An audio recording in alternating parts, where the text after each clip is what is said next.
Now, the US military is also ramping up its presence in the Caribbean as Washington intensifies pressure on Venezuela. The build-up comes as the Venezuelan President Nicolás Maduro has confirmed a respectful and a cordial phone call with the American President Donald Trump, framing it as a potential opening for diplomacy.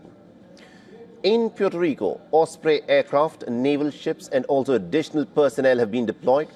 The US presence has grown in the area since August, including a fleet of warships and the world's largest aircraft carrier to the Caribbean.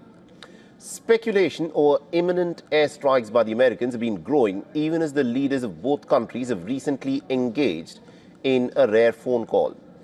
Nicolás Maduro has said that he had a cordial phone call with his US counterpart 10 days ago.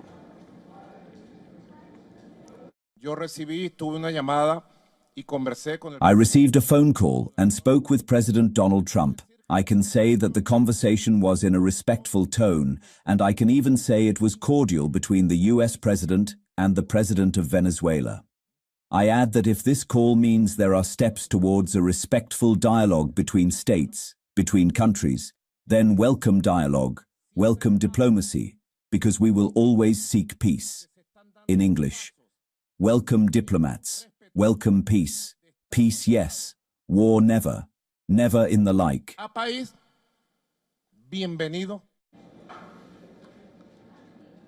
And the Reuters has cited about 4 sources familiar with the call and has said that Trump had asked Nicolás Maduro to relinquish power.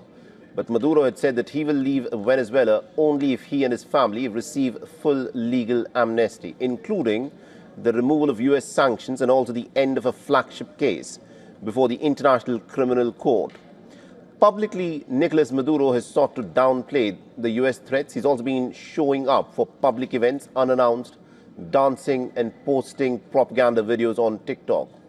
However, reports say that he has tightened his personal security. The New York Times has reported that he has taken to frequently changing sleeping locations and cell phones. And has also reportedly expanded the role of Cuban bodyguards in his personal security detail and has attached more Cuban counterintelligence officers to Venezuela's military. The United States has been carrying out deadly strikes near the Venezuelan coast on alleged narco boats. At least about 22 vessels have been hit, killing at least 83 people. And these killings, by many, have been described as extrajudicial killings carried out by the United States in international waters. Now, the American President Donald Trump has also doubled down on his defense of the deadly attacks on an alleged boat in the Caribbean in September.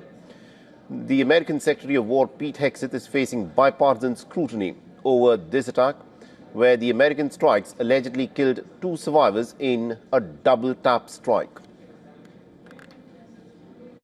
I don't know what they have, but whatever they have, we'd certainly release, no problem. You know, we stopped every boat we knock out. We save 25,000 American lives. That's right. That's right. And if you look at our numbers, the drugs coming in through sea are down 91%.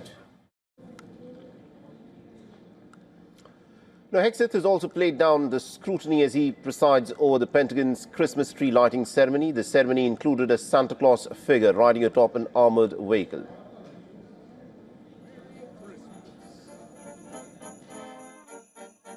We prepare to spend time together, remember the ones that we love, and we remember the ones that are fighting to protect all of us, to bring peace on earth and goodwill toward men, except narco-terrorists.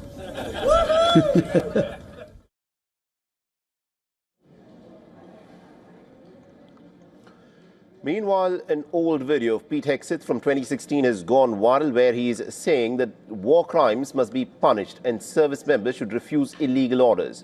The clip has re-emerged as some lawmakers have said that Pete Hegseth's orders for a follow-up double-tap strike on the survivors is tantamount to a war crime.